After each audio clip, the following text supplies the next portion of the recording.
नमस्कार दोस्तों, त्रिया चरित्र जाने नहीं कोई, खसम मारकर सती हुई। यह कहावत आपने बहुत बार सुनी होगी, पर आज हम आपको इस कहावत का अर्थ सही में समझाते हैं। दोस्तों, स्त्री का चरित्र एक अबूझ पहेली है, उसे कोई नहीं जान सकता। स्त्री के मन को खुद देवता भी समझ नहीं पाए, तो हम आम आदमी की क्या मजाल इसे समझने की। स्त्री एक जलेबी की तरह जटिल व्यक्तित्व की स्वामिनी है, जो कुल्लटा होते हुए भी सती सावित्री दिखने का प्रयास करती है। कभी कभी वह अपने पति को खुद मारकर सती होने का स्वांग रच लेती है, पर ऐसा चरित्र समस्त स्त्रियों का हो यह जरूरी नहीं है। कुछ स्त्रियां ही ऐसे चरित्र की मालकिन होती हैं, हकदार है, समस्त स्त्रियां इसमें नहीं आती। स्त्री के चरित्र के बारे में हम आपको जो जानकारी देने वाले हैं वह पौराणिक और सामाजिक सत्य घटना के अनुभव से ली गई है। इस जानकारी को कोई भी स्त्रियां व्यक्तिगत ना ले। दोस्तों, त्रिया चरित्र समझाने के लिए हम आपको एक पौराणिक सत्य कहानी सुनाते हैं। कहानी पूरी सुनने के बाद ही त्रिया चरित्र जाने नहीं कोई, खसम मारकर सती हुई, इस कहावत का अर्थ समझ में आएगा। तो चलो कहानी शुरू करते हैं। मध्य देश में चंद्रसेन नाम का राजा राज्य करता था। चंद्रसेन अत्यंत कुशल और सर्वगुण संपन्न राजा था। उसी के राज्य में स्वच्छंदता का बोलबाला था। चंद्रसेन के राज्य में न केवल पुरुषों का अपितु स्त्रियों का भी हद से ज्यादा चारित्रिक पतन हो गया था। विवाह के बाद भी किसी पर स्त्री या फिर पुरुष के साथ संबंध बनाने रखना उस राज्य में आम बात थी। उस राज्य में तुलसीदास नामक एक लकड़हारा रहता था। उसकी पत्नी का नाम सुलोचना था। तुलसीदास हर रोज सुबह सुबह लकड़ी काटने जंगल में चला जाया करता था और शाम हो जाने के बाद ही अपने घर वापस लौटता था। दिन भर घर में सुलोचना अकेली रहती थी। उसे कोई संतान नहीं थी। सुलोचना अत्यंत सुंदर स्त्री थी। सुलोचना को देखकर नगर का हर पुरुष उसकी सुंदरता में डूब जाता था। सुलोचना को देखकर हर कोई बस यही सोचता था कि इस मामूली लकड़हारे के हाथ इतनी सुंदर स्त्री कैसे आई। हर कोई उसकी रूप की प्रशंसा करता था। इसी अभिमान के चलते सुलोचना खुद को रूप की रानी समझने लगी थी। तुलसीदास के घर से बाहर जाने के बाद वह पूरा दिन आईने में खुद को देख देख कर हर्षित होती रहती थी। बेचारा तुलसीदास दिन भर जंगल में लकड़ी काटकर शाम को उसे बाजार में बेचकर हर रोज पेट भर सके इतने पैसे कमाता था। वह शाम को थका हारा घर वापस आता था और रात को खाना खाकर जल्दी ही सो जाया करता था। सुलोचना घर का काम निपटाकर और सज संवर कर जब तक बिस्तर पर आती थी, तब तक तुलसीदास खर्राटों की दुनिया में सैर करने चला जाता था। बेचारी सुलोचना मन ही मन मायूस हो जाती थी और अकेली ही बिस्तर पर तड़पती रह जाती थी। उसका अतृप्त और जवान यवन खून के आंसू रोने लगता था। हर रोज उसे इसी अनुभव की पुनरावृत्ति होती रहती थी। घर गृहस्थ का सारा सामान सुलोचना ही लाती थी। एक दिन किराने की दुकान सेठ कहीं गया हुआ था और उसकी दुकान पर उसका नौजवान पुत्र रसीलाल बैठा था। वह सुंदर तथा बलिष्ठ था। जब सुलोचना सेठ के दुकान पर गई तो रसीलाल को देखकर फिदा हो गई। सेठ के बेटे रसीलाल ने भी सुलोचना जैसी सुंदर और सुडोल शरीर वाली स्त्री पहली बार देखी थी, इसलिए वह भी सुलोचना की ओर आकर्षित हो गया। अब तो दो जवां प्यासे दिल मिल गए, तो अब बदन मिलना भी आवश्यक हो गया था। रसीलाल ने मिलन के लिए एक स्थल भी खोज लिया था। सुलोचना रोजाना तुलसीदास के सो जाने पर रसीलाल से मिलने जाने लगी और वह सुबह होने से पहले ही वापस आ जाती थी। सुलोचना और रसीलाल की रंगरेलियां हर रोज चलने लगी। एक दिन तुलसीदास जंगल में लकड़ी काटने गया तो उसने देखा एक बड़े से पेड़ की नीचे एक साधु बेहोश पड़ा है। तुलसीदास ने उस साधु पर ठंडे जल के कुछ छींटे मारे तो उस साधु ने आंखें खोली। जब तुलसीदास ने साधु को बैठाया और ठंडा जल पिलाया तो साधु में कुछ जान आई। थोड़ी देर बाद तुलसीदास ने साथ में लाया हुआ खाना साधु को खिलाया। इससे साधु में थोड़ी ताजगी आ गई। साधु की बिगड़ी हुई तबीयत को देखकर तुलसीदास ने उस साधु से आग्रह किया कि कुछ दिन वह उसका आतिथ्य स्वीकार करे। तुलसीदास के आग्रह को साधु महाराज टाल नहीं सके और शाम को वे साधु महाराज तुलसीदास के साथ उसके घर आ गए। साधु को देखकर सुलोचना के तन बदन में आग लग गई। उसे लगा कि अब उसकी चोरी पकड़ी जा सकती है, इसलिए वह साधु को घर में नहीं रखने की जिद पर अड़ गई। तुलसीदास ने उसके सामने समर्पण करते हुए कह दिया कि साधु महाराज बस 1 या 2 दिन ही रहेंगे। इस पर सुलोचना राजी हो गई। रात में सबने खाना खाया और साधु के लिए आंगन में चारपाई बिछा दी गई। तुलसीदास खाना खाने के तुरंत बाद ही सो गया था, लेकिन सुलोचना की आंखों में नींद कहां थी। वहां तो रस्सीलाल की सूरत बसी हुई थी। उसका मन उड़कर रस्सीलाल के पास चला गया था, मगर बदन तो तुलसीदास के घर में ही पड़ा था। यवन की आग बुझाने के लिए मन से ज्यादा तन की जरूरत होती है। रात को सुलोचना को अपना बदन जलता हुआ महसूस होने लगा। उस आग को बुझाने के लिए उसे रसीलाल के सागर की आवश्यकता थी। सुलोचना बिस्तर से उठी और उसने देखा कि तुलसीदास तो खर्राटे ले रहा है। तब वह बाहर आंगन में चारपाई पर सोए साधु के पास गई। साधु भी चुपचाप लेटा था। सुलोचना ने उसे सोता हुआ जाना और फिर वह सज संवर कर रात के घने अंधेरे में रस्सीलाल से मिलने के लिए चल पड़ी। साधु एक अनजान व्यक्ति के घर में ठहरा था और सुलोचना ने उसे बड़ी मुश्किल से घर में रहने दिया था, जबकि उसने यहां रहने के लिए कहा ही नहीं था। सुलोचना के ऐसे व्यवहार को देखकर दाल में जरूर कुछ काला है, ऐसा साधु महाराज के मन ने कहा और वह रात में यही सोचता रहा। इसलिए उसे नींद नहीं आई और चुपचाप साधु उन दोनों के क्रियाकलाप देखता रहा। जब सुलोचना उसके पास आई तब उसने सोने का नाटक किया। इससे सुलोचना को लगा साधु तो घोड़े बेचकर सो रहा है, पर साधु सारा नजारा चुपचाप देख रहा था। उसने सुलोचना को सज संवर कर कहीं पर जाते हुए देख लिया था, मगर वह चुपचाप पड़ा रहा।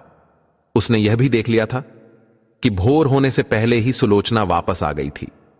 उसे अब सारा माजरा समझ में आ गया था। दूसरे दिन तुलसीदास जब जंगल से लौटा तो साधु ने उसे अपनी पत्नी से सावधान रहने को कहा और यह भी कहा कि उसकी पत्नी किसी से मिलने रात को कहीं चली जाती है। इस पर तुलसीदास को सुलोचना पर बहुत गुस्सा आया और उसने शाम को घर आते ही सुलोचना को बहुत मारा पीटा।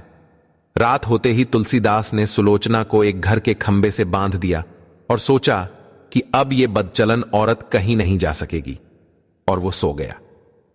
तुलसीदास के मकान के पड़ोस में हरिराम नाई रहता था, जिसकी पत्नी का नाम सुशीला था।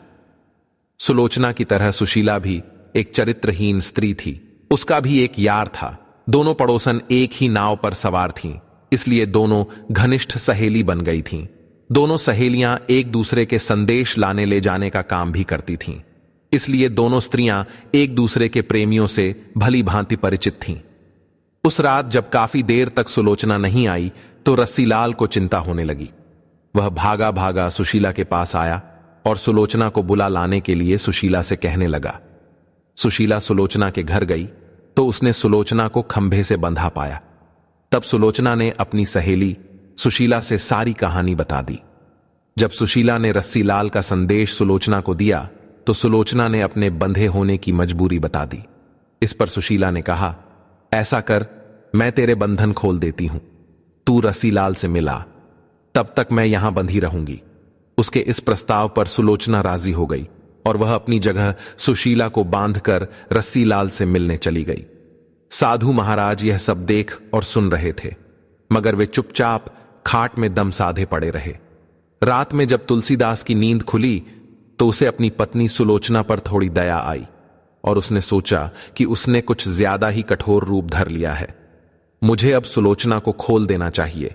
लेकिन तुलसीदास के मन ने कहा, अगर वह फिर से अपने प्रेमी से मिलने चली गई तो, इसलिए उसने सोचा कि इस बार यदि सुलोचना वचन दे दे कि वह अपने प्रेमी से मिलने नहीं जाएगी, तब वह उसे खोल देगा।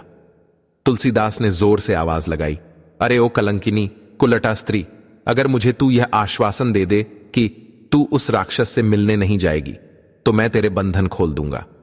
लेकिन वहां पर तो सुलोचना नहीं अपितु सुशीला बंधी हुई थी। सुशीला ने सोचा कि यदि वह कुछ भी बोलेगी तो उसकी आवाज से तुलसीदास को पता चल जाएगा कि वह सुलोचना नहीं कोई और है, तो फिर सारा भांडा ही फूट जाएगा। इसलिए वह कुछ नहीं बोली और चुप रही। उसके इस तरह चुप रहने पर तुलसीदास को और गुस्सा आ गया और उसने गुस्से में आकर उसके पास पड़ी कुल्हाड़ी उस खंबे की तरफ फेंक कर मारी। कुल्हाड़ी इतनी तेजी से चली गई कि सीधी सुशीला की नाक पर जाकर लगी और उसकी नाक कट गई, मगर सुशीला अंदर ही अंदर सारा दर्द सहन कर गई। उसने एक भी दर्द की उफ तक नहीं निकलने दी। कुल्हाड़ी फेंक कर मारने से तुलसीदास का गुस्सा थोड़ा ठंडा हो गया और वह फिर से सो गया। उधर सुलोचना आज जल्दी ही वापस आ गई और जल्दी जल्दी सुशीला के बंधन खोलने लगी। तब सुशीला ने अपनी सहेली को अपनी कटी हुई नाक दिखाई और सारा वृतांत सुना डाला। सुलोचना यह देखकर और सुनकर कांप उठी, मगर अब क्या हो सकता था। सुशीला अपने घर को चली गई और सुलोचना फिर से उसी खंभे से बंधी खड़ी हो गई। साधु बाबा चारपाई पर पड़े पड़े यह सारा त्रिया चरित्र देख रहे थे। थोड़ी देर बाद जब तुलसीदास की नींद खुली तो उसने अपनी पत्नी सुलोचना से फिर कहा, देख, तू अब भी मुझसे सच सच कह दे और मुझे यह वचन दे दे कि तू फिर कभी उस दरिंदे से मिलने नहीं जाएगी तो ठीक रहेगा, नहीं तो जिस प्रकार मैंने तेरी नाक काटी है अब तेरे दोनों कान भी काट दूंगा। फिर तू नकटी और बहिरी हो जाएगी, तेरा घर से निकलना ही मुश्किल हो जाएगा। इन शब्दों को सुनकर सुलोचना के षड्यंत्रकारी दिमाग में एक युक्ति सूझी। उसे पता था कि नाक उसकी नहीं, सुशीला की कटी है और इस बात का पता तुलसीदास को नहीं है, अतः इस नासमझी का फायदा उठाना चाहिए। तब उसने त्रिया चरित्र दिखाते हुए नाटक करना शुरू कर दिया और जोर जोर से रोना शुरू कर दिया। रोते रोते बोली, तुम मर्द लोग बड़े बेरहम होते हो, अपनी पत्नी पर झूठा इल्जाम लगाकर उसकी नाक काट देते हो। मैं कोई कुल्लटा बदचलन स्त्री नहीं हूं जैसा कि तुमने मुझ पर आरोप लगाया था। मैं एक पतिव्रता स्त्री हूं और मैं आज तो यह सिद्ध करके दिखा दूंगी कि मैं कितनी सती नेक और पतिव्रता हूं। ऐसा कहकर उसने आसमान की ओर देखा और भगवान को संबोधित करते हुए बोली, हे प्रभु, हे माता गौरी, हे समस्त देवी देवताओं, हे दसों दिशाओं, आप सभी मेरी बात ध्यान से सुनो और मेरे साथ न्याय करो। मैं यदि तन मन और वचन से एक पतिव्रता और सती स्त्री हूं तो मेरे पति ने मुझ पर बदचलन होने का आरोप लगाकर जो मेरी नाक काटी है वह नाक फिर से जुड़ जाए और एक पतिव्रता स्त्री क्या होती है यह पूरे जग को पता चल जाए और वह ओम नमो भगवते वासुदेवाय नम का जाप करने लगी। वह कुछ नहीं बोली और चुप रही। तुलसीदास यह सब देख और सुन रहा था। अभी 3-4 बार ही मंत्र का जाप हुआ था कि सुलोचना चीख पड़ी, मेरी नाक जुड़ गई, मेरी नाक पहले जैसी हो गई। हे भगवान, तेरा लाख लाख शुक्र है जो तूने एक पतिव्रता स्त्री की लाज रख ली और मुझ पर बदचलन होने का झूठा आरोप जो मेरे पति ने लगाया था उसे खारिज कर दिया। मैं आपका यह उपकार जिंदगी भर नहीं भूलूंगी भगवान। और उसने नीचे धरती पर झुककर भगवान को प्रणाम किया। तब तक सुबह हो गई थी। तुलसीदास को उसकी बातों पर विश्वास नहीं हुआ, इसलिए वह उसके पास गया और उसकी नाक को छू कर देखा। वह पहले जैसी ही थी। वह सुलोचना को आश्चर्य से देखता ही रह गया और अपनी गलती पर पछताने लगा। उसने सुलोचना से माफी मांगी और बोला, मुझसे बहुत बड़ी भूल हो गई थी, मुझे माफ कर दो। उधर सुशीला ने अपने चेहरे पर एक कपड़ा इस तरह लगा लिया कि उसकी नाक किसी को दिखाई नहीं दे। सुबह होने पर नाई हरिराम अपनी दुकान जाने लगा तो उसने अपनी पेटी संभाली। उसमें एक बड़ा वाला उस्तारा नहीं था। उसने सुशीला से कहा कि बड़ा वाला उस्तारा ला कर दे। सुशीला नाक कटने से चिड़ी हुई सी थी तो उसने हरिराम की तरफ एक चाकू फेंक दिया और कहा, ले यह ले तेरा बड़ा वाला उस्तरा। बड़े वाले उस्तरे की जगह चाकू देखकर हरिराम का पारा 7वें आसमान पर चढ़ गया। उसने अपनी पेटी खोली और एक छोटा सा उस्तरा निकाला और उसे सुशीला की ओर फेंक कर मारा। सुशीला की चाल कामयाब हो गई। वह यही तो चाहती थी। उसने उस चाकू को हाथ में पकड़ा और जोर जोर से चिल्लाने लगी, अरे ओ पागल, तुमने मेरी नाक काट दी। हाय है, इस पागल ने मेरी नाक काट दी। कोई तो मुझे इस पागल से बचाओ। उसकी आवाज सुनकर अड़ोस पड़ोसी आ गए और वहां भीड़ लग गई। लोगों ने देखा कि सुशीला की नाक कटी हुई है और उसके हाथ में एक छोटा उस्तरा है। सुशीला कहे जा रही थी कि उसके पति ने उसे बदचलन बताकर बेवजह ही उसकी नाक इस उस्तरे से काट दी है। ये इंसान पागल हो गया है। लोगों ने सुशीला की बात सही मान ली और हरिराम नाई की खूब धुलाई कर दी। इतनी देर में राजा के सिपाही आ गए और हरिराम नाई को पकड़कर ले गए। राजा की अदालत में मुकदमा चला। सुशीला ने स्वयं को सती सावित्री पतिव्रता बताते हुए अपने पति पर आरोप लगाया कि उसने उसे बदचलन बताकर उसकी नाक उस उस्तरे से काट दी है। उसके पास उस्तरा भी था और सुशीला की नाक भी कटी हुई थी। एक पत्नी अपने पति पर मिथ्या आरोप क्यों लगाएगी? अतः राजा ने हरिराम नाई को दोषी मानते हुए उसे मृत्युदंड सुना दिया। इस मृत्युदंड की चर्चा पूरे राज्य में फैल गई। तुलसीदास के घर में ठहरे हुए साधु महाराज ने भी जब हरिराम नाई को मृत्युदंड की सजा की बात सुनी तब वह विचलित हो गया।